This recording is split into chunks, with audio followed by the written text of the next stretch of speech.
Hi everyone, welcome back to the Active Knowledge series, The Practice of Non-Greed in Business. Today we're in chapter 13. It's the last of the chapters in this series. What I wanted to try and do today was just to step away from each one of the individual elements and give you an overview of how the whole competitive engine comes together and how you can begin to use that as a tool to lift the performance in your organization, in your business. It is about the practice of non-greed. The competitive engine is the tool you use to instill that. And the other comment I'll just make at the start is the practice of non-greed, the competitive engine, is a performance-centric model. What it's seeking to do is to bring your greatest potential to the forefront and apply it in the market domain which you are competing in. It is in no way anti-profit. The expectation is it will generate a lot more profits than you otherwise would have earned. And the premise quite simply is focus on what allows me to compete well, those catalysts, focus on that, strengthen that, and I'll do much better in the marketplace, and profit, which is an outcome, an output, will grow. Focus on the sort of the numbers, the profit, and that short term, what do we got this quarter, what do we got this cycle, what are we going to achieve? And looking at the numbers, you miss the focus on the catalyst and your profit will actually be less. So the practice of non-greed, today's session is about looking at performance in an organization and the business and how you can lift that to another level. So that's what we're seeking to achieve. That's why I hope to be able to give you that encapsulation of how everything comes together. We'll touch on the elements briefly, but I just want to see and give you that sense of drawing all that together so you can begin to instill it in your organization, in your business.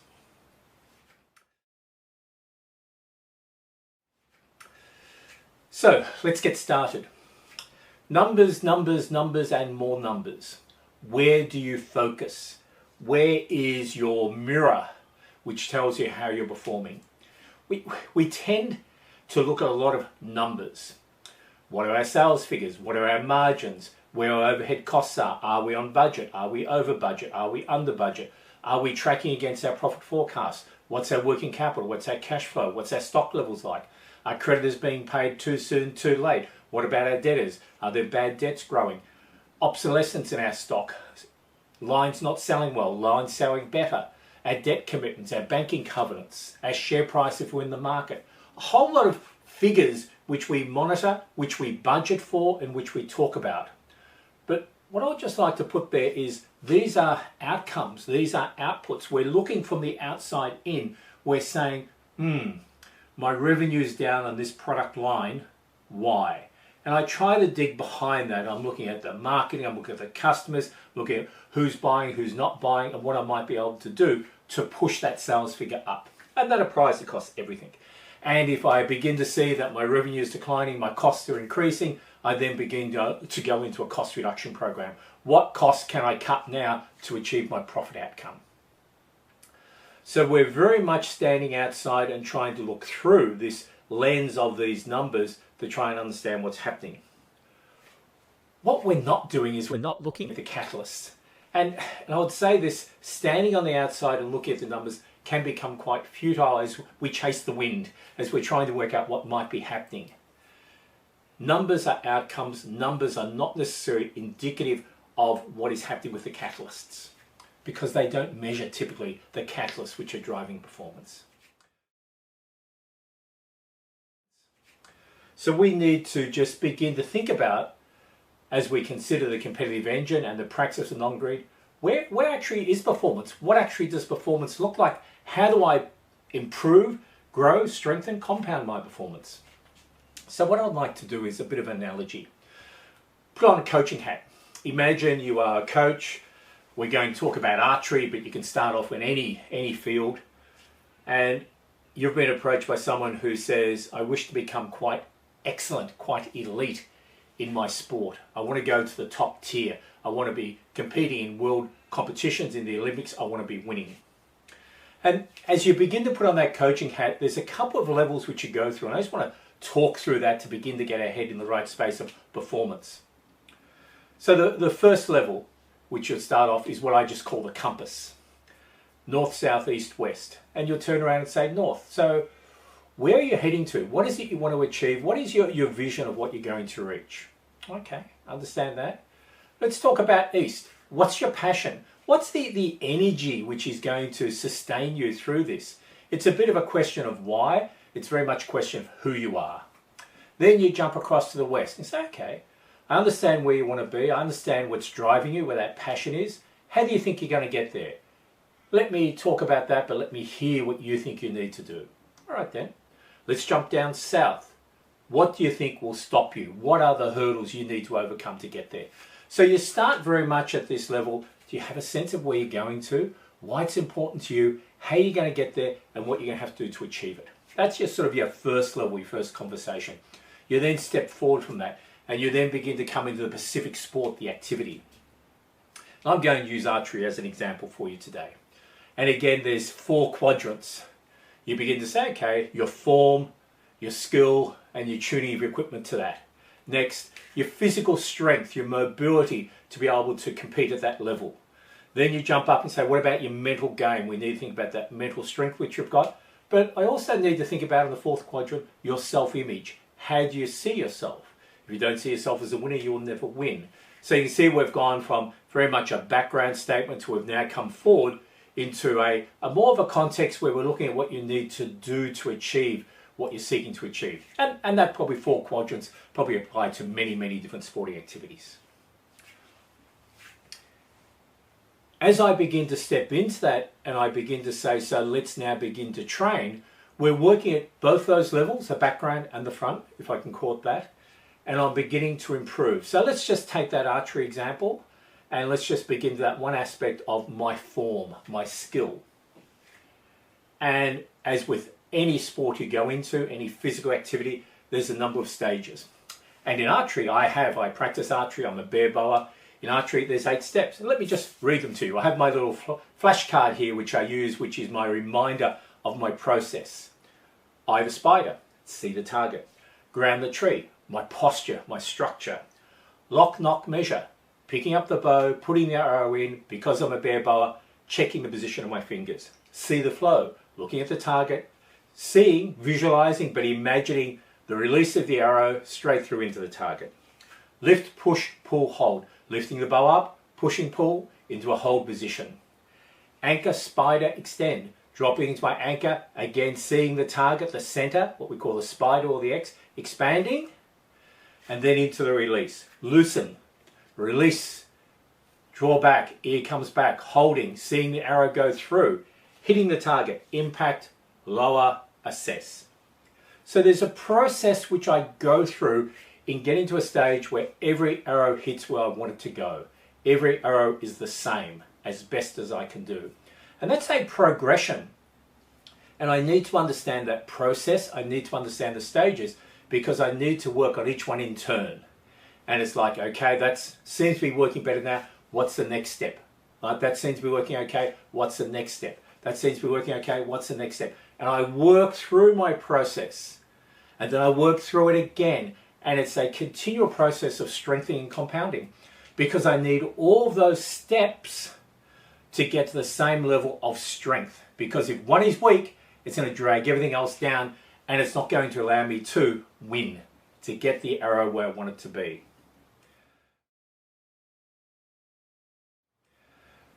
So you're thinking about performance, you're working with me as a coach, we're working on those different levels where we're thinking about my form, building my physical strength, my mobility, working on my mental game, getting my self-image correct, sitting behind that are those other 4 quadrants, north, south, east, west, and we're progressively building and we're progressively building and we're progressively building.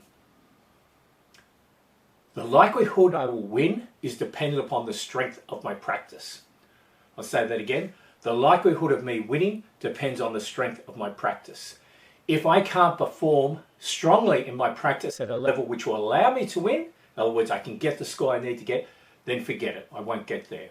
And the work I do is in that practice stage, in that process stage, that repetition, repetition, repetition, and strengthening. And my coach being there with me, that's you, my coach, looking at each one of those elements and saying, you need to strengthen this. No, this is a bit wrong. I think you can improve that. Try this. And you continue the cycle through. And I just continue to get, hopefully, stronger and stronger and stronger and stronger. Whether I win or not depends on the strength of my practice. But it starts with who and why. Who am I? Why is this important to me? Is the passion and the strength there? And then the how comes in, and then removing the sort of the impediments, the barriers come in.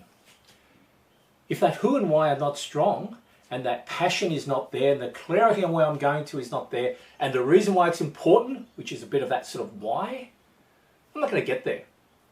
The everyday hurdles of practicing day after day after day, of strengthening my body, of being focused and bringing my best to the forefront is not going to be sustained.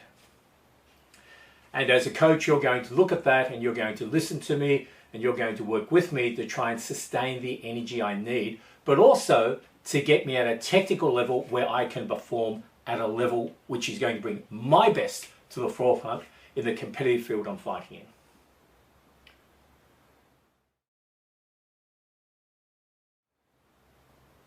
Pick all of that up and begin to then think about your business. Your business is no different. It has picked a marketplace in which it is competing in. It's competing against others who are delivering their products, their services in the marketplace. How good am I in doing that? What are the elements I need to focus on? And the numbers we tend to look at is the numbers sitting on the outside. You know, oh, my arrow hit over there. Oh, my arrow missed the target. Oh, my arrow's too low. Why are they going all over the place? You've got to come back and look at your process and your form and begin to understand why. Businesses are no different. Businesses are no different. This is where your competitive engine comes into play. Your competitive engine encapsulates all those elements at those two levels to begin to say, if I want peak performance out of my business, I need to focus on these elements and repetitively go through and strengthen and strengthen and strengthen each and every one of them in turn as we continue through, if you want to call it that circle, or you're winding the engine up. Does it make sense? I can stand on the outside and I can count the numbers as much as I want, and I can try and guess why in actual fact it didn't hit where it was meant to hit. I can try and guess why I'm not getting my revenue. I can try and guess why my costs are blowing out. Maybe I can find some reasons for that. But I really need to go back to the most basic and fundamental catalysts which are driving all of that. And that's where I need to start. It starts honestly with purpose and motive. It starts with who and why. Who are you? Why are you in this? What is your motive? How clear are you on your purpose? Profit and maximizing profit, having that profit first motive, is the weakest form of purpose and motive you can instill. Why? It's an outcome, it will be there, but you're not going to get the body of your core strength, your competitiveness behind such a weak outcome. Please come and work for me because we want to make more profit. It doesn't work. It does not work. And that's why when we talk about the practice of non-greed, we're really saying remove this context of profit as your main focus. Begin to understand what drives performance, focus on that, and have the faith and the knowledge that profit will then come and it will be greater than what you otherwise would have got. The premise which sits behind this way, I just want to make sure we're also very clear on. The strength of my competitiveness lies in the combined talent and effort of every person who works with and within my business. I have to be able to muster that and direct that towards our purpose to achieve the greatest performance, my greatest competitive outcome. I can't do that by just sitting there and telling people, do this, do this, do that. I need them to come together with their own commitment and their own strength and to lean into that. The combined talent and effort of every single person working within and with the business, no matter where they are. I want them all leaning in and committed to the same purpose, seeking to fulfill the same need, seeking to lead and strengthen the business as it goes forward. To me, this is what a performance-centric model is seeking to do. It's not sitting outside saying, did I make my profit this quarter? It's sitting there and saying, where are we functioning well? Where are we not functioning well? What do I need to strengthen? Oh, I've got that right now. There, we can see the results coming. So I just want you to think about that. How do you, and I want to use the word coach, how do you drive the performance of your business? What is it you're using to see where the performance is strong and where it's weak, and improving that. Coming up on the screen is your competitive engine model. These are the elements which sit. This is your north, south, east, west. This is your form, your mental strength, your self-image. These are all those elements which are sitting in there, mental strength as well, physical strength as well, which are allowing you to take your business forward. This is what you need to focus on to move your business forward. And again, you'll see coming up 3 sections. The core, my core competitive strength, the strength of myself as an organization, if I can use that term, the strength of everyone in the organization, our competitive strength, our ability to go out and compete each and every day. That absolute focus on what our strategy is, our competitive posture, who we're seeking to meet the needs of, and the value, the capability we're able to deliver, and then the rewards which we offer just to energize people, and the fact that we remove the barriers so they can enjoy those. So our competitive engine has 3 parts. Those 3 parts: core, focus, fuel. They're the areas we need to focus on to bring our competitive strength to the forefront. It becomes another lens. It becomes a better lens. It becomes a lens you need to use. So rather than sitting there looking at your financial report or looking at an employee survey or looking at some market analysis, you need to come back and say, why are we not winning? Why are we not competing strongly? Why is this athlete not achieving what I know they can achieve? Why is this team not achieving what I know they can achieve? And begin to look at that. This is the lens and the model you use for that. So there's just 4 areas I wanted to go through and look at today, coming off that that foundation. So I want to ask you a question, what you're building, and just have a quick discussion on that. I want to talk about the competitive engine and where you in actual fact start and how you bring that strength to the forefront. I just want to touch on the issue of leadership. I just want to touch on the issue of language. So there's 4 simple points we're going to go through. So let's start.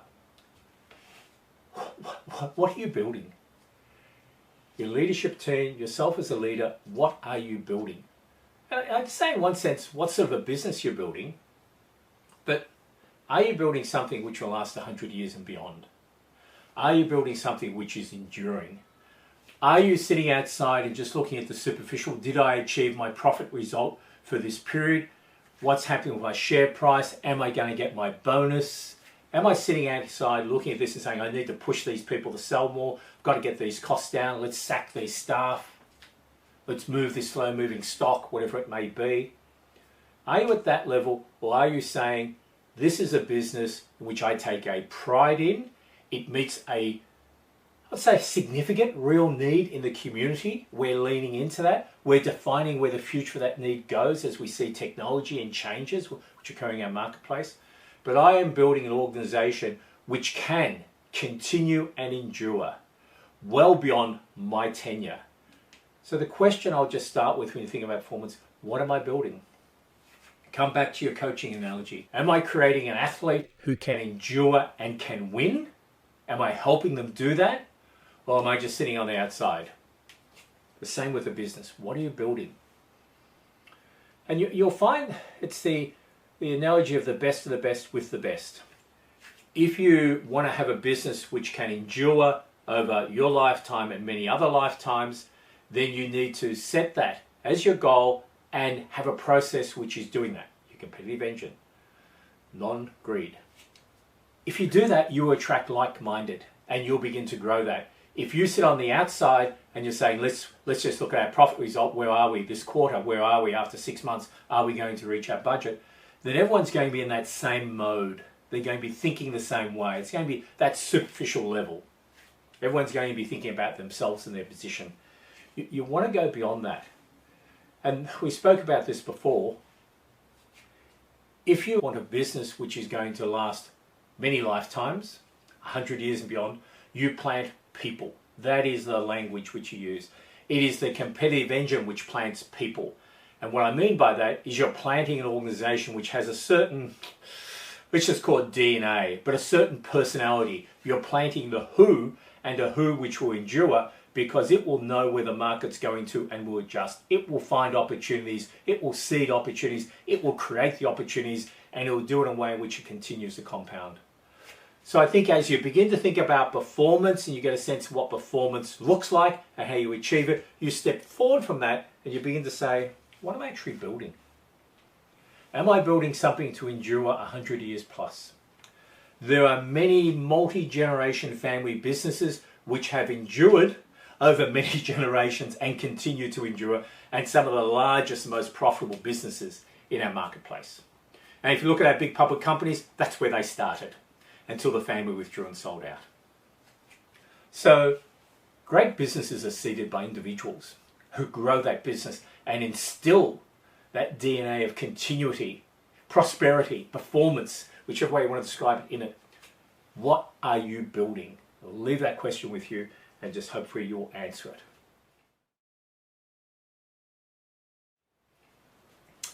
So let's again just continue to step forward. The power of the competitive engine. Remember our focus, the combined talent and effort of every person working within and with our business. I want to muster that. I want direction. I want alignment. I want focus. I want us moving forward. That's what we're seeking to achieve, to bring our performance to the peak and continue to grow it and compound it. Our competitive engine, core, focus, fuel. 3 parts, 3 segments we're working on to bring our performance to that peak. So coming up on the screen again, you can see our core, you can see our focus, and you can see the reward and the barriers to fuel. Let me just give you 6 points and I just want to dig back into them. You can think of this as you're starting up a new business, or you can think about this, I have my business and I'm going to almost do a performance review, an audit. And I'm going to go through and I'm going to check and see where we are now so I can begin to develop a plan of how we're going to grow and develop. 6 points. It all starts with purpose and motive. Next comes leadership and the relationships they cement with everyone who works with and within the business. Vision provides direction, culture provides the glue. I think vision also provides a lot of the energy. From purpose comes need, customer need, that is guided by and guides capability to get us to our competitive posture, our strategy. Rewards are the fuel, barriers can dilute the fuel. So 6 points. It's how the engine works. It starts with purpose and motive. Leadership cements the relationships with all those who work within and with. Vision, the quest. Culture, the glue, the way in which we work. Customer focus, capability, that's come from basically the purpose, the need I'm seeking to fulfill, and gives me my posture, how I'm going to compete in the market to achieve that. Rewards, the fuel. Barriers, eliminate them, the fuel is there. This is a very simple model we're working with. So let's just walk through each one of those and just begin to focus on them. The first one coming up on the screen, the core. Purpose and motive, leadership, employees, which is everyone working within and with the business, vision and culture. Let's just step through those. First statement, it starts with purpose. Purpose is the cornerstone of your business. Your future success is built upon that. Purpose is the reason why your business exists, why it was formed, and why it continues to exist. It's also your who. Who are you? This is what I do. As your business continues to exist, that purpose guides you. It allows you to see where the market's going to. It allows you to see where needs are tracking to. It allows you to unpack and to identify the next level of value. From the purpose comes motive. If purpose is founded in need, motive will naturally align themselves with that and the fulfillment of that need, and will drive the organization to compete against itself and will seed growth and opportunity. The right purpose, a righteous purpose, and a rising motive with that will make a business to compete. So it starts with the quality, the righteousness of your purpose and how well that actually sets the direction. It is the lens for growth and opportunity. It starts with purpose and motive goes with it. Leadership. Worthy leaders building relationships of trust with all those who work within and with the business is vital. Trust underpins commitment and engagement. It allows everyone to step forward and to give their all without reservation. Why? Because I know leadership have my back. I know leadership are lifting me up. I know leadership are looking after me. Let me give you an example. If I'm working in an organization and I have a team of worthy leaders, as a person working in that organization, what should I expect? I would expect that leader will invest themselves in uplifting and enabling me, bringing my talents to the forefront. They won't place themselves first, they'll place themselves last. They'll place the employees, the business, the customers, all ahead of themselves. They're going to recognize and reward talents no matter where you are to encourage you to lean in. They're going to want me to learn. They're going to want to create a culture of continual learning so that learning and knowledge is shared, and again, it allows everyone to come forward. Knowledge is not locked away. They're going to listen to my ideas, my thoughts. They're going to encourage me. They're going to tease those out.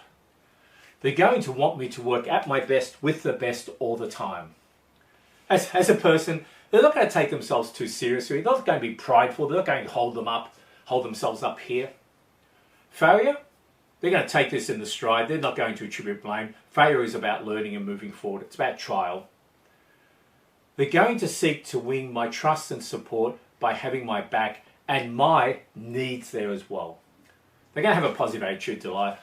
They're going to come into work each day positive about what can be achieved and the righteousness of the purpose which we're seeking to fulfill. They're going to view everything through a lens of opportunity.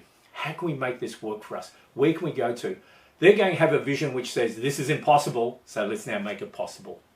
And they're basically going to be thankful for the opportunity they have to act as a leader, to serve as a leader, and to work in this organization. This comes through their character traits and their motive. Their motive to make this business great for the future, to build something which endures, not a motive of what's in it for me. That's the leadership and the relationship they build with that workforce, that energy, that talent, that effort which I'm seeking to muster. Vision. Vision is best seen as a quest for your business. It's your call for others to join you on the journey to the summit which you've defined and which is challenging. Let me just relate purpose and vision to you, because they go hand in hand, but different roles. Purpose will tell you why you're here, and I believe who you are. Vision will tell you where you need to go to, why, the must go to. Purpose gives you a reason for being, vision gives you a reason for moving. Purpose connects you with customer need. Vision connects you with the future of that customer need. Purpose is my anchor, my cornerstone. Vision is my beacon, my lighthouse. So the importance of a vision which is just, what's the word for it? I have to do it. I have to be there. It is compelling. I cannot not do it. That's what your vision needs to be. Culture. Culture is the personality of my business, my traits. It's crafted to uplift all the elements of the competitive engine, all the things which make me compete well, and squash and eliminate and block those which don't. It uplifts the good and it eliminates the bad. Culture underpins what I call my competitive posture, the way I have chosen to compete in my marketplace to achieve my purpose, deliver on it, while striving for my vision. That's your competitive engine. That is the strength. You want to bring those elements together. I'm here for a real great and amazing reason. The motive is right. Better, better, better every day. Leadership, employees, one. They trust each other. They're engaged. The employees are leaning in. A vision which has been crafted draws everyone forward, and a culture strengthens all of that and kicks out those who seek to basically pull it apart. That's the core strength of my organization. I then step forward into what I call the focus, which is customer focus, capability, and what I just simply express as strategy. An absolute focus of your business on a customer need and an understanding of how that need is changing and evolving, that is my customer focus. It aligns with and is expressed from my purpose. Purpose, customer focus, customer need, they connect. We compete around customer value, and we want to take that value to a level greater each and every day. My ability to deliver, my ability to define the value which I can deliver better than anyone else, outcompete everyone else, that's my capability. As I build my capability, I build value. As I build my capability, it's in relation to the value I'm seeking to deliver to my customers. As I build capability, it's taking that value to another level. And you take that focus, that need, you take that capability, and there is my strategy. Because my strategy is how I'm going to compete to meet my purpose and achieve my vision. And honestly, often it is about strengthening the competitive engine. I become self-directing as an organization. Why? I understand need. I'm in touch with need. I'm defining need. I'm taking need to another level, and I'm building capabilities to do that. I don't have to look at anyone else.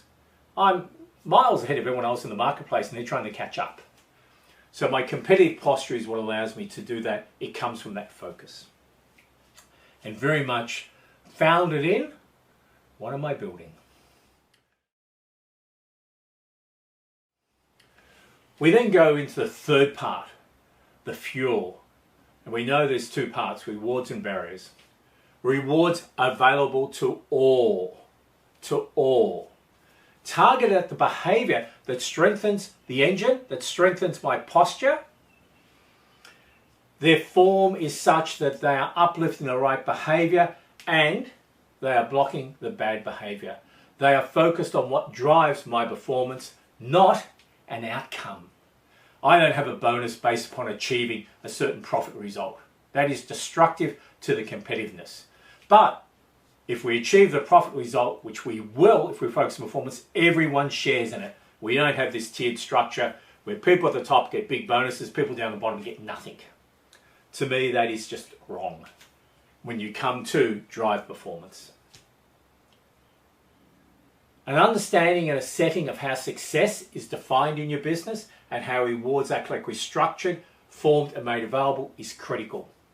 Success is not about what promotion I got. Success is about how I contributed to achieving our purpose, our vision, and making our business stronger and more competitive. We're changing the way in which rewards work. We're trying to reward behavior and contribution to the good of the organization as a whole, and not pulling individuals out and rewarding them on how well they control someone else. You do not profiteer from the efforts of others, is an expression I have. But to achieve that, to achieve those rewards being freely available and motivating everyone, you have to remove all the barriers. Self-interest, paradigms, bureaucracy are typically the categories of barriers which are formed. Often they're about command and control and greed. You want to wipe those out so you can empower everyone to come forward and contribute. And the barriers are removed through your competitive engine and through a good, strong organizational design.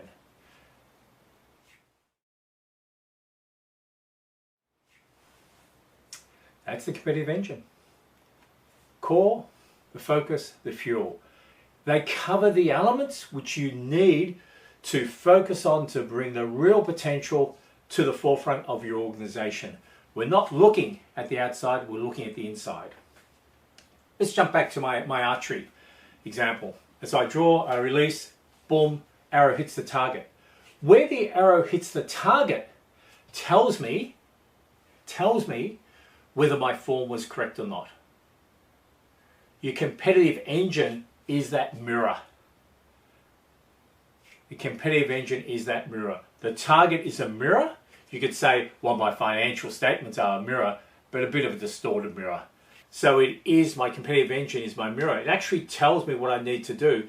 So when I see an outcome, I look at it and say, so why are we not hitting where we should hit? What is the element which is not being strengthened? So use that competitive engine in that way. It's moving forward. So where do we start? Where do we start? Okay, the competitive engine sounds like something we should think about. I think we're probably doing a lot of these things, but okay, let's just go down this path a bit. And I would say, quite simply, as we just talked about, the competitive engine is the lens through which you assess. And each one of the previous chapters, we looked at each one of the elements and unpacked it a bit more. You can say it's a self-examination, you could say it's an audit, if you want to use that term. You're going to work through and you're going to look at each one of the elements. Again, my archery, my form, I have a number of steps which I have to deliver on to put the arrow in the middle of the target. I, in actual fact, go through each one of those steps, and my coach looks at each one of those and tells me what I am not doing correctly and how I need to improve that. I then work on that and I improve that. I then go to the next one. I work on that and I improve that. I go to the next one. I work on that. I improve that. When I've got it all the way around, then I start again. It is a cycle of continuous improvement. Mastery is continuous improvement, and each time you go around, you get deeper and deeper and deeper in your knowledge and your understanding. It actually becomes more simplistic in one sense because your understanding grows and your ability to pick up the nuances becomes much greater. Where do you start with your competitive engine? You can start anywhere, quite honestly. You can start anywhere. But I think there's probably a sensibility. But you can start anywhere, and what you need to do is keep in mind is the engine is there and it is working now. It is operating 24/7 with or without your knowledge. It is there and it's operating.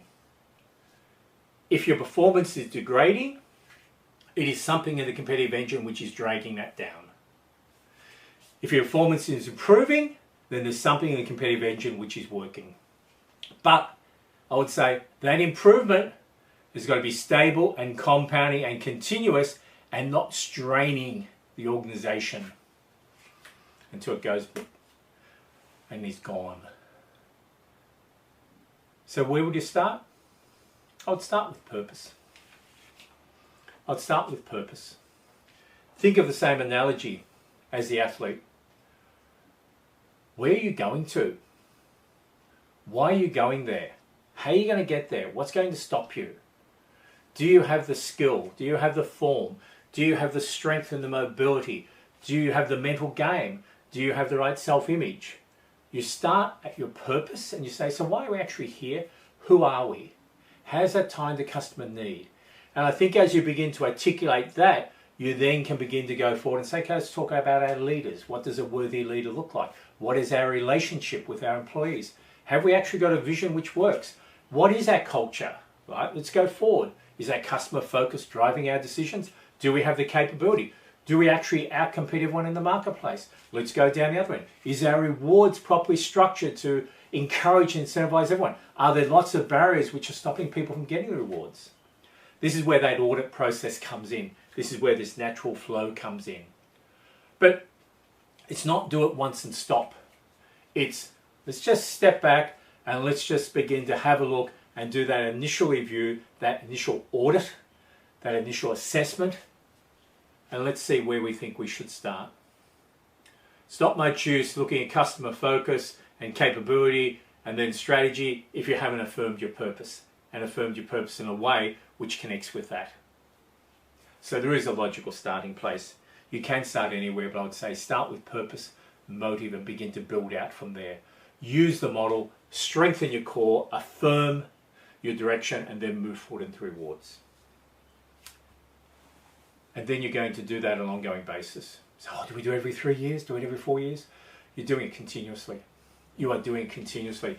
Because as you would sit down each month with your financial statements and say, what are we achieving? What are we not achieving? You can still do that, but then you need to come back and say, and why are we or why aren't we? Where is our strength and our weakness? How is my team coming together and competing each and every day in the marketplace? Are we competing well? If not, where is that weakness? Who is our weakness?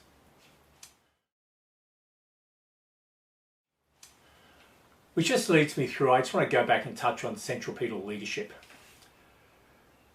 Going back to that area of worthy leadership, that chapter, I can't remember what the chapter number was, there was an expression which I used, which is simply, your weakest leader sets the ceiling to your success. Your weakest leader sets the ceiling to your success? Yes, your weakest leader is going to drag everyone else down with them. So if your success is here and someone comes in who is not a worthy leader, it's going to come down. So you've got to be conscious of that.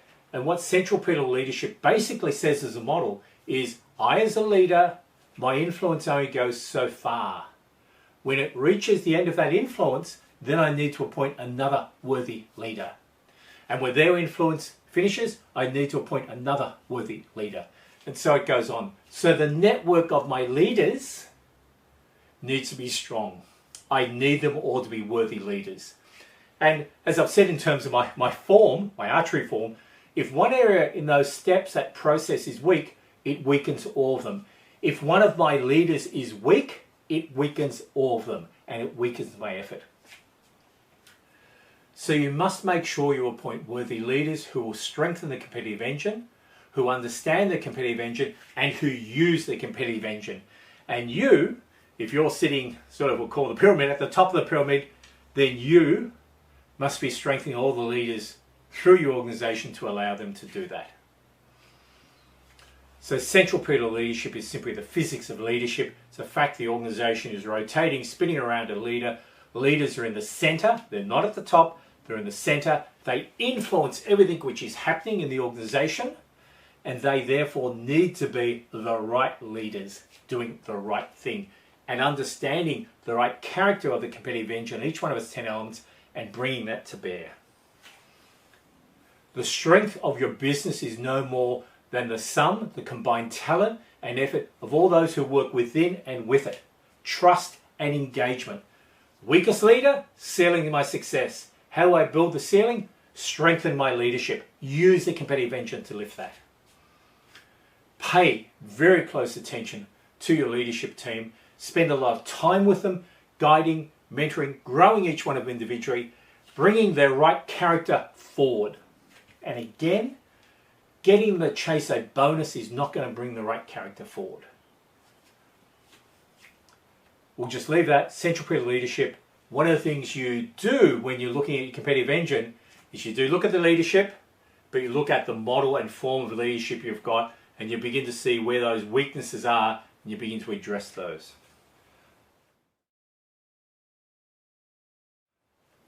Just the last point before we sum up.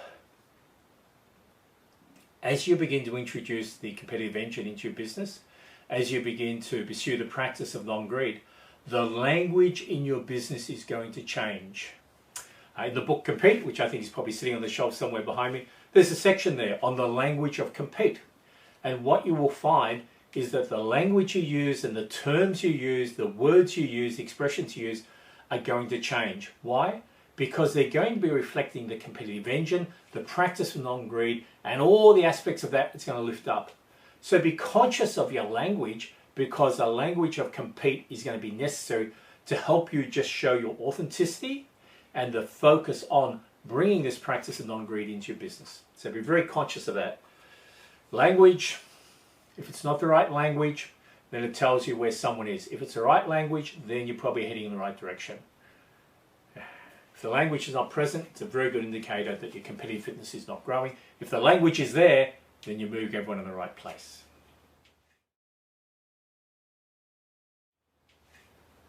So just to sum up, if you want to lift the performance of your business to an entirely new level, if you want to achieve a level of success you never thought possible, the competitive engine provides you with that framework, that coaching framework, that performance framework, which will allow you to bring your performance to an entirely new level.